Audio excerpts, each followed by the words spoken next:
¿Sabías que Dios tiene un plan lleno de buenos propósitos preparado para tu vida? Él le dijo esto a su pueblo Israel, y eso también es válido para nosotros los creyentes, quienes conformamos la iglesia y somos parte de su cuerpo. En Jeremías capítulo 29, versículo 11, leemos en la versión Biblia de las Américas: «Porque yo sé los planes que tengo para vosotros, declara el Señor, planes de bienestar y no de calamidad, para daros un futuro y una esperanza». Los planes a los cuales se refiere este versículo son denominados designios, propósitos o pensamientos en otras traducciones. Dios tiene buenos planes para nuestra vida, los cuales nos llenan de esperanza en relación al futuro. En caso de perder la esperanza en el trajinar de nuestra vida diaria, Él nos reconforta con una nueva. Independientemente de las circunstancias adversas que podamos estar atravesando en este momento, tenemos que saber que al final del túnel hay esperanza, luz y paz. Mientras estemos en este mundo no podremos evitar tener que pasar por algún valle de sombras de vez en cuando, pero aún allí el Señor nos reconforta con su gracia y su misericordia, de modo que nuestra copa esté rebosando, tal como lo expresa el Salmo 23. En este tiempo tan conflictivo antes del regreso de Jesús a la tierra, donde el cristianismo, hablando en forma general, tiende a ser más cultural que bíblico, muchos piensan que Dios está muy ocupado en lo suyo y no se interesa por el ser humano. Aquellos que piensan de esa manera no pueden creer que Dios tenga un plan personal e individual, y mucho menos uno bueno para sus hijos. Sin embargo, como acabamos de ver en la palabra de Dios, es exactamente lo contrario. A través de toda la Biblia y de las distintas dispensaciones o periodos de tiempo a lo largo de la historia en especial, Dios ha mostrado sus planes y propósitos para Israel, para el ser humano en general y en particular para nosotros sus hijos. Todos nosotros, ya sea en nuestro trabajo o en el hogar, tratamos de hacer un plan o cálculo para organizarnos de la mejor manera posible y ser efectivos en lo que hacemos, ¿verdad?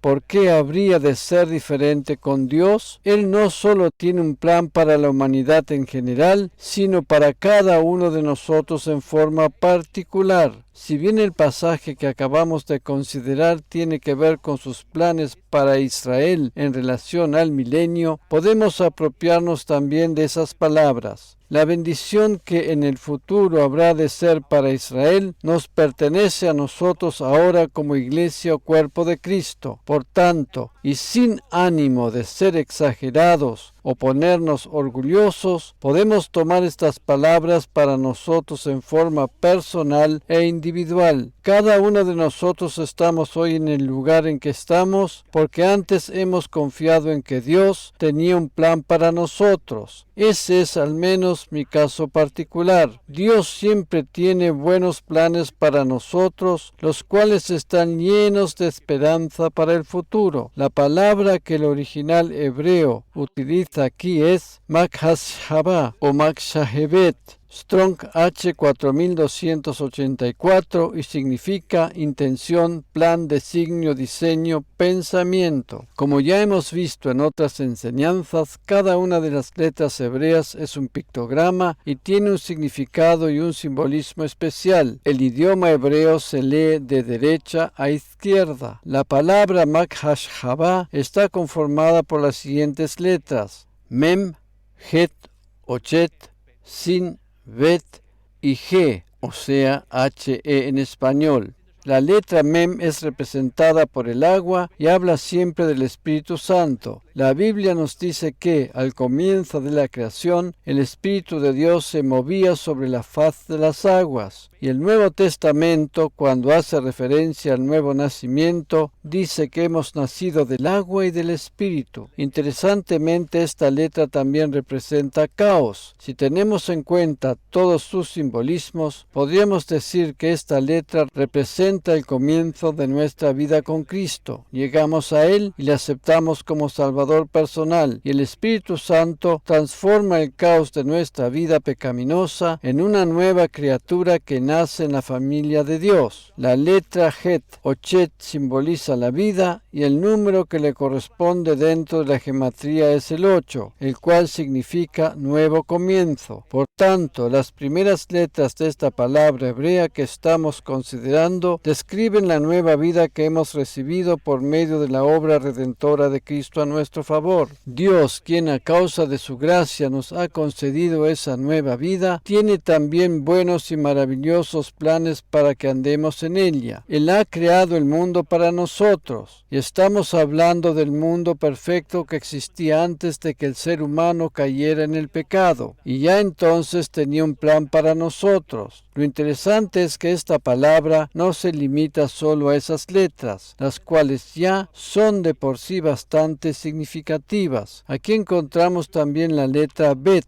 la cual es simbolizada por medio de una casa. La Biblia, entre otros ejemplos, nos habla del paralítico que fue sanado junto al estanque de Betesda, que significa casa de gracia. Ver Juan capítulo 5. La letra Sin es la letra principal en la palabra El Shaddai, que corresponde a uno de los nombres de Dios en el Antiguo Testamento, el cual a su vez muestra parte de sus atributos. El Shaddai es sinónimo del Dios más que suficiente. Por tanto, esa letra equivale a provisión. En Israel, en cada entrada de hotel, por ejemplo, es habitual encontrar una mezuzá, y allí está estampada la letra Sin, debido a que los judíos creen que si esta letra está allí, la cual representa a Dios como el Shaddai, en ese lugar habrá provisión suficiente para todas las necesidades. También para nosotros como creyentes, nuestro Dios es más que suficiente y provee lo necesario tanto para nuestro espíritu como también para nuestra alma y nuestro cuerpo. La última letra que encontramos en esta palabra hebrea es la G, o sea en español HE, la quinta del alfabeto, y como ya sabemos, simboliza la gracia divina. Con la nueva vida que recibimos cuando aceptamos a Cristo como nuestro Salvador personal, empezamos a andar en el camino de la vida cristiana. Dios desea que entendamos que Él es nuestro proveedor y esta provisión tiene origen en su gracia. Ese es el plan para sus hijos. Amén. Vamos a considerar ahora un pasaje del libro de Mateo. Como ya hemos visto en otras enseñanzas, el capítulo 12 del libro de Mateo marca un giro muy importante en el ministerio de Jesús. Él había llegado a la tierra como el Mesías prometido, principalmente para las ovejas perdidas de la casa de Israel. Pero los religiosos de aquel tiempo, quienes eran los encargados de confirmarle como tal, le rechazaron diciendo que obraba por medio de un demonio. Sin embargo, el común de la gente amaba y seguía con agrado a Jesús. Los fariseos no podían soportar lo que, en sus propias opiniones, era una competencia desleal. Por tanto, tenían que hacer algo para que la gente se volcara otra vez hacia ellos. Y lo mejor que se les ocurrió era decir que Jesús actuaba por medio de los demonios. En ese contexto, Jesús hizo alusión al pecado contra el Espíritu Santo, el cual equivale al rechazo de su persona como redentor. Dicho sea de paso, es imposible que un creyente pueda cometer ese pecado porque ya ha aceptado a Cristo como Salvador y el Espíritu Santo habita en su espíritu renacido. Ese pecado solo tiene que ver con los religiosos de aquel tiempo que le rechazaron como Mesías. Desde ese momento en adelante, Jesús enfocó su ministerio hacia los gentiles. Por esa razón, los primeros versículos del capítulo 13 contienen un simbolismo especial para nosotros los creyentes. Vamos a considerar juntos el pasaje de Mateo capítulo 13, versículos 1 y 2. Ese mismo día salió Jesús de la casa y se sentó a la orilla del mar, y se congregaron junto a él grandes multitudes, por lo que subió a una barca y se sentó, y toda la multitud estaba de pie en la playa. Biblia de las Américas. De acuerdo a la simbología bíblica, la casa tiene que ver con la casa de Israel y de Judá. Ver Zacarías capítulo 8, versículo 13. Recordemos que Jesús había sido rechazado en Israel y por eso ahora va hacia el mar, el cual siempre dentro de la simbología bíblica representa las naciones gentiles. Ver Apocalipsis capítulo 17, versículo 15. El versículo 2 nos habla que se sentó en una barca para enseñar a la multitud que se había agolpado allí, y comenzó explicándoles parte de los secretos del reino de Dios por medio de parábolas. La barca simboliza aquí a la iglesia, la cual se instaura después de su muerte y resurrección, más precisamente el día de Pentecostés, y se extiende hasta la actualidad, abarcando un periodo de tiempo de más de 2000 años. El comienzo de la iglesia equivale también al comienzo de la dispensación de la gracia. Dios desea que, después de recibir a Cristo como nuestro Salvador personal, vivamos la vida cristiana por medio de su gracia. Hemos recibido la salvación por gracia y seguimos el camino de la misma manera, a saber, por su gracia. El apóstol Pablo es uno de los mejores ejemplos de la gracia que Dios nos extiende por medio de Jesucristo en forma totalmente incondicional e inmerecida. En 1 Timoteo capítulo 1 versículo 16, él nos dice lo siguiente: pero Dios tuvo misericordia de mí, para que Cristo Jesús me usara como principal ejemplo de su gran paciencia con aún los peores pecadores. De esa manera, otros se darán cuenta de que también pueden creer en Él y recibir la vida eterna. Nueva traducción viviente. En Hechos capítulo 9 versículos 3 al 5, Pablo relata la manera en que tuvo un encuentro con el Jesús ya resucitado. En aquel tiempo él todavía se llamaba Saulo e iba camino a Damasco persiguiendo a los cristianos. Y sucedió que mientras viajaba, al acercarse a Damasco, de repente resplandeció en su derredor una luz del cielo, y al caer a tierra oyó una voz que le decía: Saulo, Saulo, ¿por qué me persigues? Y él dijo: ¿quién eres, Señor? Y él respondió: yo soy Jesús a quien tú persigues. Biblia de las Américas. En realidad, Saulo estaba ocupado en perseguir a los cristianos, y más exactamente a la iglesia, pero con estas palabras, Jesús le dijo claramente que, al perseguir a la iglesia, le estaba persiguiendo a él mismo. Otras traducciones agregan al final del versículo 5 la siguiente frase: dura cosa te estar coces contra el aguijón. Es interesante notar la definición que el diccionario de la Real Academia Española dice sobre lo que significa dar coces contra el aguijón: obstinarse en resistir a fuerza superior.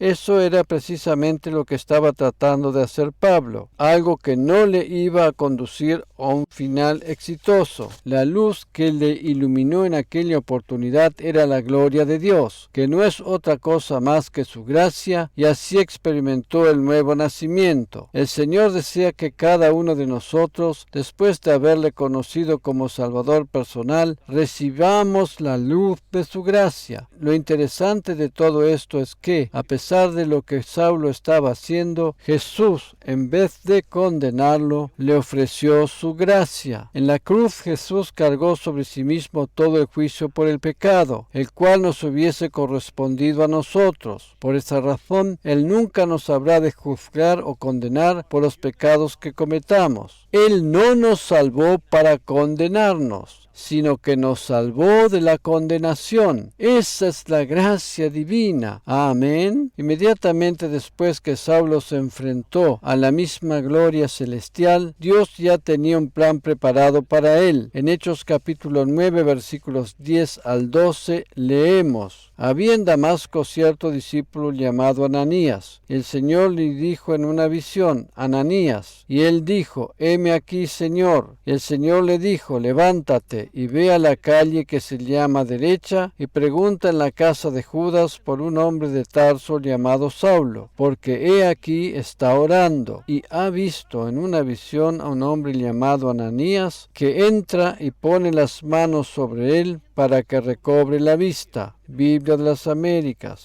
El nombre Ananías proviene de una palabra hebrea que significa Dios es misericordioso. Aquí encontramos nuevamente la gracia divina. La primera vez fue en una luz mientras iba de camino, y ahora por medio de este discípulo llamado Ananías. En los versículos 15 al 18 leemos: Pero el Señor le dijo, o sea, a Ananías, ve, porque él, o sea, Saulo, me es un instrumento escogido para llevar mi nombre en presencia de los gentiles, de los reyes y de los hijos de Israel, porque yo le mostraré cuánto debe padecer por mi nombre. Ananías fue y entró en la casa, y después de poner las manos sobre él dijo, hermano Saulo, el Señor Jesús, que se te apareció en el camino por donde venías, me ha enviado para que recobres la vista y seas lleno del Espíritu Santo. Al instante cayeron de sus ojos como unas escamas, y recobró la vista, y se levantó, y fue bautizado. Biblia de las Américas. Cuando escuchamos el mensaje de la gracia divina, nuestros ojos son abiertos, y podemos ver con claridad.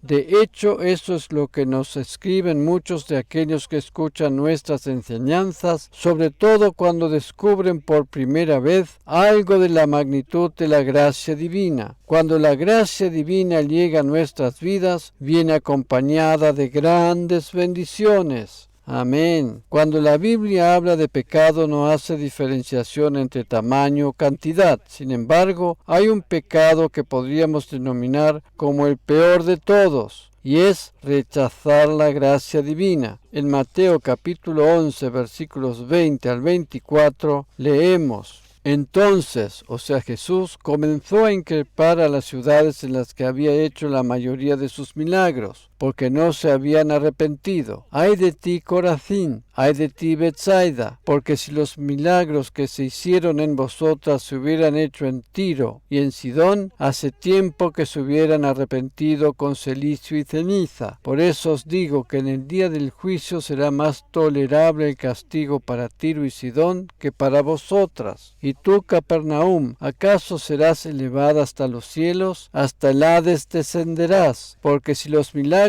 que se hicieron en ti se hubieran hecho en Sodoma, ésta hubiera permanecido hasta hoy. Sin embargo, os digo que en el día del juicio será más tolerable el castigo para la tierra de Sodoma que para ti. Biblia de las Américas. Jesús hizo mención aquí a algunas ciudades en especial. Capernaum era la ciudad donde él residía. Ver Mateo capítulo 4 versículo 13. Tiro, Sidón y Sodoma eran conocidas como ciudades muy pecaminosas, perversas e idólatras. Jesús hizo una comparación de estas tres ciudades, que como ya dijimos eran las más pecaminosas que podían existir en aquel entonces, con Corazín, Betsaida y Capernaum, las cuales habían presenciado sus milagros y escuchado sus palabras. ¿Por qué hizo esta comparación? Para explicar que los pecados que se cometían en las tres primeras no eran tan terribles como los de las tres últimas que habían rechazado su gracia. Jesús había predicado y realizado muchos milagros en Corazín, Betsaida y Capernaum, pero fue rechazado como Mesías. En aquellos lugares muchos le seguían a causa de los milagros y las señales que realizaba, pero no creían en él. Rechazar la gracia divina constituye el peor de los pecados. Por eso, en esta comparación, Jesús explicó que, a pesar del juicio que habría de venir sobre las ciudades de Tiro, Sidón y Sodoma por su pecado, este habría de ser todavía más leve que el que habrían de experimentar las otras ciudades que rechazaron su gracia. Corazín, Betsaida y Capernaum habían sido testigos presenciales de la gracia divina. Jesús es la gracia divina personificada y rechazarle a él es sinónimo de condenación eterna. Por haber recibido a Jesús como nuestro Salvador personal, tenemos ahora el privilegio y bendición de disfrutar de su gracia y favor todos los días de nuestra vida. Amén.